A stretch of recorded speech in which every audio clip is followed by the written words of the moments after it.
Alors, je vous propose de traverser cette fois-ci la Méditerranée en Algérie. Quelqu'un que vous connaissez bien, le docteur Mahmoud Boudarel, qui est psychiatre à Tizi Ouzou. Bonjour docteur. Bonjour Mahmoud, Bonjour, comment vas-tu? bonjour Samia, il fait très beau, c'est une journée extraordinairement printanière. On a l'impression que Tout va bien. ça va beaucoup déranger le Covid-19. Ben, tu Cette sais, chaleur, il fait très beau à Paris aujourd'hui. Il fait 26 degrés à Paris, à Tefsut, hein. c'est comme j'aime, c'est comme C'est, j'aime Paris. oui, mais tu es bienvenu. Non, Merci, mais alors merci c'est d'autant beaucoup. plus compliqué effectivement de faire respecter le confinement quand il fait beau. On aurait presque envie qu'il fasse pas beau pour pas être tenté de sortir. Eh oui, les gens vont commencer à faire du jogging maintenant. Oui, mais Ça alors va tu être sais que l'occasion. Eh mais oui. alors, tu sais que sur Paris, comme d'autres grandes villes, effectivement, l'interdiction de faire du sport est frappée d'une interdiction. Enfin, la pratique d'un sport est frappée d'une interdiction entre 10h et 19h parce qu'on s'est rendu compte malheureusement que dès qu'il commence à faire un peu beau et qu'on annonce que l'épidémie ralentit un petit peu, ben, les gens sont pris d'un naturel habituel qui est d'aller en ressort, on fait du sport, on Eh, oublie un petit peu les gestes barrières et non, on n'est pas sorti de l'épidémie. On n'en est pas eh oui. sorti. Ouais. Alors, comment ça va? Je voulais justement que tu nous donnes, que tu nous fasses, toi, un point de vue en tant qu'expert de la santé vivant en Kabylie, exerçant en Algérie depuis très longtemps. Je voulais bien que tu nous fasses un petit point de la situation sanitaire aujourd'hui en Kabylie, les perspectives, et puis dans un second temps, la raison pour laquelle j'ai particulièrement sollicité toi, c'est que on ne sortira pas, je pense, indemne de cette situation d'épidémie qui crée déjà beaucoup de stress. Donc, comment le praticien que tu es, toi, en tant que psychiatre, vit et accompagne ces patients? Nous sommes en train d'enregistrer de plus en plus de cas positifs. Nous enregistrons aussi de plus en plus de morts, ce qui entre un peu dans la logique de l'épidémie. Donc nous sommes en train, j'imagine, de nous acheminer progressivement vers le pic Oui, de oui. l'épidémie. On l'atteindra ou on ne l'atteindra pas, je ne sais pas, tout dépendra du respect de la discipline du peuple et du respect des recommandations qui sont données, notamment pour ce qui concerne le confinement et pour les gestes, les différents gestes barrières. Alors, hier, nous étions à 1572 diagnostiqués positifs et 205 morts à travers l'Algérie. Pour ce qui concerne la Kabylie, la wilaya de Tizi Ouzou, nous sommes à 43 cas et je crois qu'il y a 6 ou 7 décès. Donc on en est là aujourd'hui. J'imagine, je pense que ces chiffres, s'ils sont peut-être proches de la réalité à Tizi Ouzou, je pense qu'en ce qui concerne l'Algérie en entier, on est en deçà de la réalité. Il doit y avoir beaucoup plus, peut-être pas des dizaines de milliers comme certains le disent ici ou là, mais si les chiffres qu'on nous donne sont en deçà de la réalité parce que nous n'avons pas encore les moyens de diagnostic, nous ne faisons pas de diagnostic à grande échelle, donc il y a sans doute et certainement des cas qui passent inaperçus. Et c'est cela justement qui pose problème parce que ces cas qui passent inaperçus peuvent être contagieux sans qu'on le sache. Donc on va avoir des cas de plus en plus, de plus en plus importants. Mais je pense que ces chiffres sont en deçà de la réalité pour la raison que je viens d'évoquer, c'est-à-dire qu'on ne fait pas le diagnostic. Certains pensent que les pouvoirs publics ne veulent pas nous dire la vérité. Moi, je n'y crois pas à ça. Je pense que c'est juste parce qu'on n'est pas préparé à ce type de crise et donc on n'a pas mis en place les moyens nécessaires pour pouvoir aller au-devant de la chose et pouvoir vraiment faire une radiographie précise de la situation. Sans doute qu'il y a quelques cas qui sont décédés sans qu'on sache qui Qui sont l'échappe. décédés de cela, mais ça ne doit pas être ça doit pas être énorme comme cas. C'est pas... Donc, on en est là aujourd'hui. Alors, la question qui se pose, c'est quand est-ce qu'on va atteindre le pic de l'épidémie? Parce que c'est quoi le pic de l'épidémie? C'est quand on aura atteint le nombre maximum de cas déclarés, nouveaux cas déclarés dans la journée, dans une journée. Et quand on aura atteint ce pic de l'épidémie, cela veut dire qu'on a atteint le sommet de la contagion et que le nombre va commencer à décroître. Alors c'est ça le problème chez nous, c'est qu'on ne sait pas est-ce que ce pic va être atteint avec beaucoup ou peu de cas diagnostiqués positifs et de décès. Voilà le problème qui se pose chez nous et c'est pour ça que j'ai dit tout dépendra en fait de la discipline des gens et du respect ou non des mesures de confinement et des gestes barrières qui sont maintenant connus de tous. Voilà. Oui, alors on ne revient pas là-dessus. Je pense que les gestes barrières, tout le monde les appréhende, les a Oui, bien bien compris. sûr. Qu'est-ce que tu penses depuis 2, 3 jours maintenant? Le gouvernement, les autorités ont déployé, on met en place un couvre-feu dans certaines wilayas et pas dans d'autres. Enfin, c'est pas étendu à l'ensemble du pays. Ça peut vraiment, effectivement, pourquoi cette décision, tu peux nous apporter un élément de réponse? Alors, il y a beaucoup de gens qui pensent que cette décision n'est pas, on le voit dans les réseaux sociaux, hein, il y a beaucoup de gens qui en rigolent, il y a beaucoup de gens qui pensent que c'est encore un coup fourré du système, du pouvoir, etc. On n'en Mais moi, sort je pas, pense, hein. oui, bien sûr, la théorie du complot, elle s'est immiscée dans tous les esprits. Et puis, je pense qu'il y a une crise de confiance entre la population et les pouvoirs publics. Donc, c'est un peu normal. On ne les croit plus. Ils peuvent nous raconter tout ce qu'ils veulent. C'est un peu comme le menteur qui ment tout le temps. Et puis, un jour, quand il dit la vérité, plus On personne ne ne le croit croit. Donc, plus.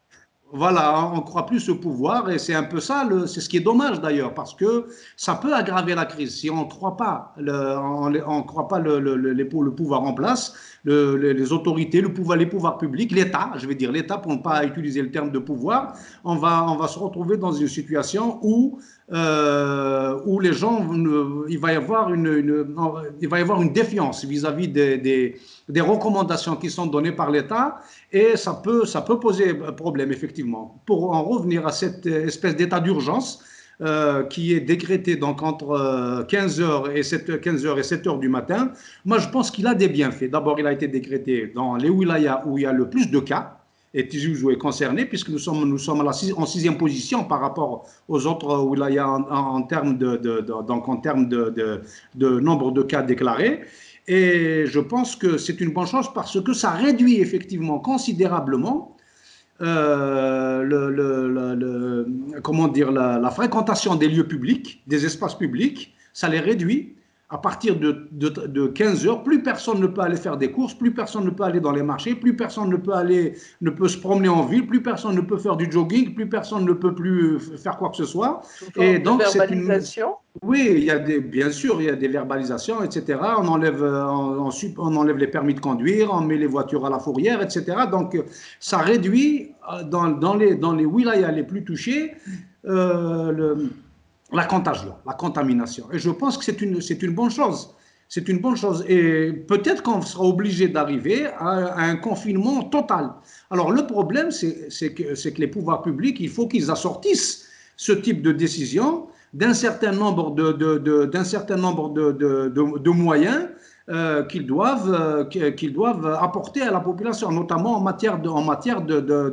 d'organisation de la distribution alimentaire. Les gens ont besoin d'être alimentés. Il faudrait qu'on leur donne la possibilité, s'ils ne peuvent pas aller eux, dans les marchés, s'approvisionner en légumes, en fruits et légumes, il faudrait que le marché aille jusque chez eux. Et puis, donc, il faudrait, c'est un dispositif, ce n'est pas seulement une décision politique ou une décision sanitaire, mais c'est tout un dispositif qu'il faut mettre en place pour que les populations soient rassurées et pour que les populations puissent être respectueuses justement de ce couvre-feu. Oui, je sais que ça se fait, entre autres en Kabylie, dont on est tous les deux originaires, ça se fait ponctuellement. Les villages, les petites villes n'ont pas attendu les décisions de l'État pour déjà déployer ce mode organisationnel et entre autres venir en aide aux plus nécessiteux. Parce que ceux qui nous préoccupent aujourd'hui, nous, toi et moi, on est plutôt à l'abri et on peut souffrir, en tout cas vivre dans un certain inconfort de confinement, mais la problématique, c'est la promiscuité, la précarité comme ici, comme en Algérie, de ces populations qui souvent sont obligées de sortir, des gens qui n'ont pas d'autre choix que d'aller travailler ou qui n'ont pas d'autre choix que de se déplacer pour aller acheter les biens de première nécessité pour leur famille. Oui, alors justement, le problème est effectivement important parce que euh, plus de 60% de la population active est dans l'informel. Elle est dans l'informel. Je ne parle pas de ceux qui font du commerce, hein, je parle des journaliers, de ceux qui font les petits métiers. Et ces personnes-là, quand elles ne travaillent pas, ces De personnes-là n'ont revenus. pas de moyens. Donc ces personnes-là doivent sortir le matin pour aller travailler, ramener un peu de sous pour pouvoir acheter à manger le soir. Et pour ces personnes-là, l'État n'a rien prévu. L'État n'a rien prévu et c'est vrai que en Kabylie, dans les villages, etc., ces personnes-là sont soutenues il y a une forme de solidarité qui a commencé à s'organiser. Donc on ne les laisse pas tomber, mais dans les villes ou même peut-être ailleurs dans le reste du pays, cet élan ce réflexe ou cet élan de solidarité n'existe peut-être pas. Et je pense que l'État algérien devrait, en principe, leur apporter une aide. Sauf que pour apporter une aide à une population qui est dans le besoin, il faut évaluer quelle est cette population. Il faut l'identifier. Voilà, il faut l'identifier, voir le nombre et éventuellement identifier leurs besoins, etc. Donc, pour pouvoir leur venir en aide. Et ça, c'est quelque chose qui n'est pas fait, quoi. L'État algérien n'a pas la photographie, n'a pas identifié ces personnes-là et ne sait pas quelle est la cagnotte qu'ils doivent mettre pour pouvoir apporter l'aide nécessaire. L'inquiétude existe. Nous avons affaire à quelque chose qui est inédit, qui concerne la planète tout entière. La planète est en émoi. Il y a une espèce de panique qui s'est emparée du monde entier. Cela ne peut pas, compte tenu de la télévision, des réseaux sociaux, cela ne peut pas ne pas nous affecter nécessairement. Nous qui sommes dans un pays sous-développé, nous avons la crainte est amplifiée, d'autant plus que nous avons des informations sous forme de bribes, sous forme de morceaux. Nous n'avons pas les informations exactes. Les informations qui nous sont données par les pouvoirs publics, on ne les croit pas. Donc, l'inquiétude, l'angoisse. Oui, il faut se faire Voilà. sa propre information. Il faut se faire sa propre information et l'information, on se la fait en fonction de ce qu'on est. Quand on est un anxieux, quand on est quelqu'un qui voit tout en noir, qui dramatise systématiquement les choses, évidemment, les informations qui nous arrivent sont dramatiques et l'avenir est comme pour nous, pour ces personnes, est généralement compromis. C'est fini, il y a une ambiance de fin du monde quelque part. Et les mouvements de panique qui ont existé aussi en Europe, hein, les mouvements de panique qu'il y a eu, qui ont agité la population tout à fait au début de cette épidémie, de cette pandémie, l'ont montré, parce que les gens se sont rués sur les magasins, ils ont commencé à faire des réserves de denrées alimentaires, etc. C'est-à-dire qu'en perspective, il y avait la famine aussi. Il y avait l'épidémie, chacun dans l'esprit notamment des plus anciens, les gens se rappellent du typhus dans les années 40, ils ont quelque part aussi la peste, enfin il y a tout il y a beaucoup de fantasmes dans l'esprit des gens, et je pense que ce genre d'événement, d'épidémie est étroitement lié au problème de la famine. Donc, il y a un peu ces comportements grégaires qui sont apparus, qui ont fait que les gens, chacun agit pour soi, chacun essaie de faire les réserves le maximum, etc. Et puis, petit à petit, les choses se sont plus ou moins stabilisées. Alors, pour ce qui est du confinement, il est évident que c'est moins le confinement que l'événement en soi, que cette épidémie en soi, qui est traumatisant, qui crée une fissure dans la vie psychique des sujets, notamment des plus anxieux. Donc, si on doit demain, à distance de cet événement, quand les choses seront rentrées dans l'ordre, on pourrait effectivement voir se développer chez certaines personnes ce qu'on appelle des états de stress post-traumatique. Et parce que cet événement qui nous arrive, c'est un événement qui met en perspective la mort de soi ou la mort de ses proches. Donc il y a une espèce de confrontation avec la mort qui crée l'effroi chez les individus et qui les déstabilise psychologiquement et qui peut laisser des cicatrices dans la vie psychique, lesquelles cicatrices demain vont venir servir un peu comme on appelle ça, comme une épine irritative qui va redéclencher la peur, les frayeurs, l'angoisse, etc. qu'il y a aujourd'hui. Ça va déclencher ces peurs-là plus tard. Voilà, donc ça va s'effrayer là plus tard. Ouais. D'autant plus que l'Algérie a connu, et la Kabylie entre autres, des précédents douloureux, mais cette fois-ci, la différence est que l'ennemi n'est pas palpable. Oui, c'est ça justement. Alors, que le traumatisme psychique est d'autant plus important que l'ennemi est invisible, il est inconnu, et que l'ennemi ne nous a pas simplement, comment dire, Ciblé.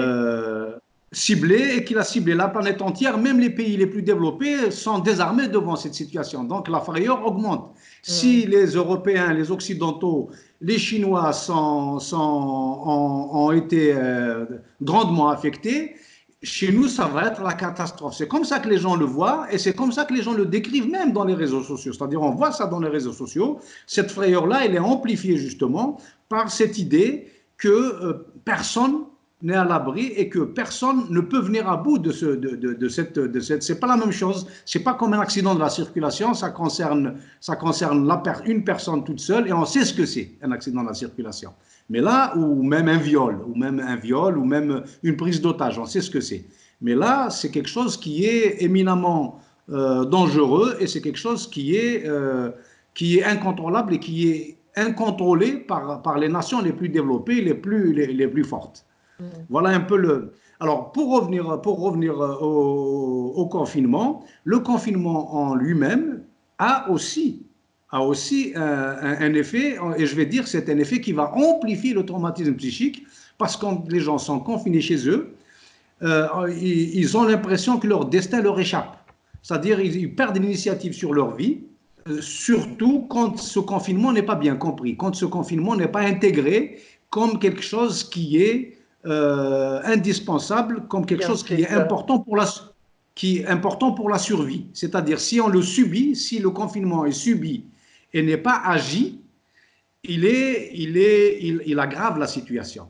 Il aggrave la situation d'autant plus que les personnes sont enfermées chez elles, qu'elles tournent en rang, qu'elles n'arrivent pas à organiser les journées, que les conflits dans le couple ça grandit, surtout quand il y a déjà un conflit larvé. Là, il va être amplifié. Les enfants qui posent problème parce qu'ils débordent d'énergie, il faut pouvoir les occuper, leur donner des choses, etc. Faut leur faire le Sinon, voilà. Et puis en plus, si les gens sont petits, si les gens vivent dans un appartement qui est exigu, donc ils sont dans la promiscuité. Donc, c'est pas la même chose. Quelqu'un qui a un jardin, qui peut sortir, comme dans les villages kabyles par exemple, même si les villages sont confinés, les gens peuvent quand même vaquer à leur occupation, ils peuvent sortir dans les champs, ils peuvent aller. Voilà, donc c'est pas la même chose. D'ailleurs, j'ai lu ce matin, je l'ai entendu aussi en France, que les violences conjugales ont augmenté. Et j'ai lu ce matin aussi qu'en Algérie, les violences conjugales ont également augmenté de façon considérable. Donc, et ça, je pense que le confinement y est pour quelque chose. Parce que quand on est 24 heures sur 24 entassés, ensemble, et si on n'a pas cette espèce d'ingéniosité qui fait que dans une famille, dans un couple, on n'arrive pas à trouver les mécanismes qui peuvent réguler justement, amortir cette promiscuité, ce sentiment d'être confiné, d'être dans la promiscuité, eh bien, on peut effectivement avoir après des troubles du caractère, de l'irritabilité, et puis après de l'agressivité, de la violence, parce que quand on est irritable, on suscite l'irritabilité chez la personne qui est en face, et voilà, donc après, c'est l'escalade, et puis il peut y avoir effectivement des passages à l'acte violent. On a très peu évoqué, même en France d'ailleurs, la situation, on a très peu évoqué les personnes dites vulnérables, les personnes handicapées, les personnes qui souffrent de troubles psychiatriques. Comment ça se passe? Qu'est-ce que tu peux faire toi précisément? Qu'est-ce que tu as constaté et qu'est-ce que tu proposes à tes patients que tu suis? Tu continues à exercer de toute façon. Oui, oui, bien sûr. Alors, ce que je peux dire par rapport à ça, c'est que les malades mentaux, les vrais malades mentaux, que je continue à voir durant cette période, ne sont pas perméables. Ne sont pas perméables à cette ambiance de frayeur, d'effroi qui s'est emparée de la population. On a l'impression que leur maladie est beaucoup plus importante. Donc, il y a un peu de distance par rapport. Ils reviennent, on continue à prendre en charge leurs troubles mentaux, et ça se passe relativement bien.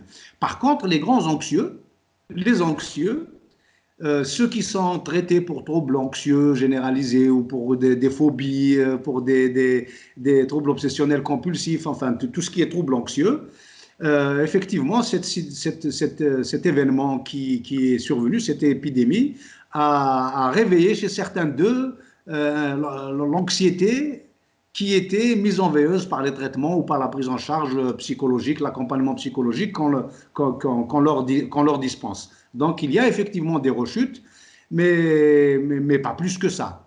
Alors, il y a aussi certaines personnes qui ont décompensé à cette occasion, c'est-à-dire qui étaient jusque-là dans une espèce d'anxiété comme ça, flottante, mais qu'ils arrivaient plus ou moins à contrôler, et qui a décompensé parce que c'est un événement qui est hors du commun et l'ambiance générale a été contagieuse. Donc il y a une espèce de contagion qui fait que j'ai en tête quelqu'un qui me fait un message, qui me fait des messages tous les soirs sur Messenger, une dame qui me fait tous les C'est pas soirs moi. un message sur Messenger et qui dit qu'elle va mourir. Ah, Elle me dit, mince. ce soir, je vais mourir. Et moi, je lui répète inlassablement, vous m'avez dit la même chose hier, vous m'avez dit que vous alliez mourir, et bien, vous n'êtes pas morte, vous êtes là aujourd'hui, demain, ça va être la même chose. Vous voyez, donc il y a effectivement cette espèce de contagion psychologique ou psychique qui fait que les personnes qui sont enclins un peu au doute, à la rumination et qui sont pessimistes, elles décompensent. Leur inquiétude s'accentue et s'amplifie. Et puis après, on peut les recevoir dans un contexte anxieux. Et généralement, on leur apporte un soutien psychologique, on leur explique. Et puis quand on explique aux personnes qu'il y a des mesures de confinement qui sont garanties, qui protègent de manière efficace, etc., ils comprennent très bien.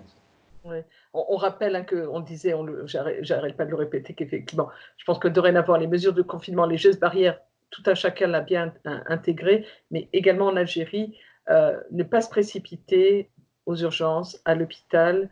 Il y a également, les médecins sont là pour relayer, pour faire de la téléconsultation, la télémédecine est en plein essor, en pleine effervescence actuellement, mais surtout pas se précipiter à l'hôpital pour surcharger des services d'urgence qui sont déjà bien chargés, qui sont là pour vraiment prendre en charge les personnes qui sont affectées, qui ont besoin d'une prise en charge optimale.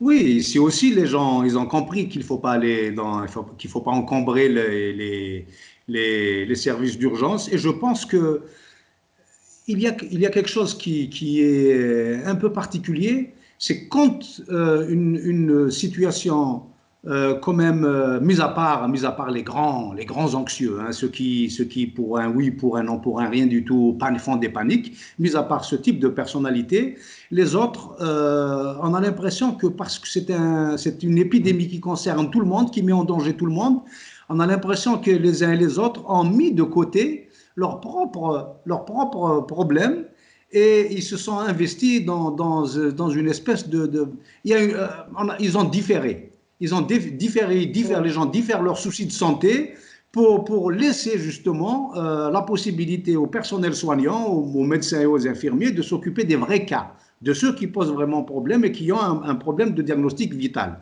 Et je pense que c'est quelque chose qui a été déjà observé dans le monde. Hein. Ce désir de différer ses difficultés, ses propres problèmes pour le destin commun, d'une certaine façon. Et je crois qu'on l'observe aussi un peu, on l'observe un peu ici, même si tout à fait au début de l'épidémie, les gens avaient plus ou moins paniqué. Maintenant, il y a une espèce on a chacun a rééquilibré plus ou moins sa vie psychique, sa psychologie, je dirais. Et donc, les gens sont un peu plus sereins. Il y a moins de panique, les mécanismes de défense se sont mis en place, à la fois les mécanismes de défense individuels et même les mécanismes de défense sociaux, parce que la société aussi, elle a mis en place les mécanismes indispensables pour pouvoir réguler un peu tout ça, réguler et la panique, et mettre en place aussi les éléments protecteurs. Et je pense que c'est ce qu'on observe dans les villages kabyles notamment. Et on l'observe aussi à Tizi Ouzou, on l'observe ici en Kabylie, partout, un peu partout. Et je pense que ça, c'est rassurant. Voilà. Ouais. Il faudra, docteur Boudarani, il faudra, en termes de conclusion, peut-être il faudra tirer des leçons de ce qu'on est en train de vivre au niveau mondial, tirer des conclusions, prendre des décisions. Il y aura sans doute des réformes structurelles à déployer. Enfin, on peut dire, sans vouloir être dans le fatalisme, que plus rien ne sera jamais comme avant. Non, je ne crois pas. Je crois pas. Moi, je crois pas beaucoup à ça, hein. Je pense que c'est pour le monde, ça, c'est pas un événement qui peut remettre en cause entièrement c'est souhaitable. C'est souhaitable. Moi, je l'aurais appelé de tous mes voeux que les nations les plus développées fassent preuve de moins d'arrogance et de mépris vis-à-vis des nations les plus pauvres, que le partage puisse se faire, que les nations les plus fortes ne viennent pas piller les richesses des nations les plus pauvres, qu'il y ait un meilleur équilibre, qu'il y ait un meilleur partage des richesses mondiales, etc. Ça, Ça, c'est c'est le évidemment, naturel. c'est ce que tout le monde voudrait, souhaite. Mais quand je lis aujourd'hui qu'il y a une visioconférence des pays producteurs de pétrole, on est déjà dans l'après-épidémie, puisqu'on est en train déjà de regarder comment on va réguler le marché pétrolier mondial et comment réorganiser les finances mondiales. Donc c'est toujours les grands, c'est toujours les plus nantis, les riches qui vont continuer à décider. Et bon, voilà, donc ça va être un événement qui va passer comme tous les autres événements qui ont affecté l'économie mondiale ou la planète. Voilà. Mm. Docteur Boudaren, hormis si tu voulais ajouter quelque chose, je te proposerais, si tu veux, dans quelques jours, de refaire un petit peu un point sur la situation. Peut-être qu'au vu de l'actualité, de l'évolution de l'épidémie, tu auras sans doute des choses, des informations complémentaires à apporter. Qu'en penses-tu? Oui, bien sûr, bien sûr, c'est avec plaisir parce que je pense il faut qu'on fasse de la pédagogie. Il faut qu'on donne les bonnes informations parce que quand on a donné les bonnes informations, on a utilisé les outils pédagogiques appropriés pour pouvoir informer les populations, les choses vont mieux. Les choses vont mieux et les populations vont au-devant des problèmes et elles s'organisent de façon efficace pour pouvoir justement se protéger. Or, il se trouve que, en particulier en Algérie, il se trouve que l'information est mal donnée. Il se trouve que les personnes qui donnent ces informations n'ont aucune notion, aucune connaissance de la pédagogie.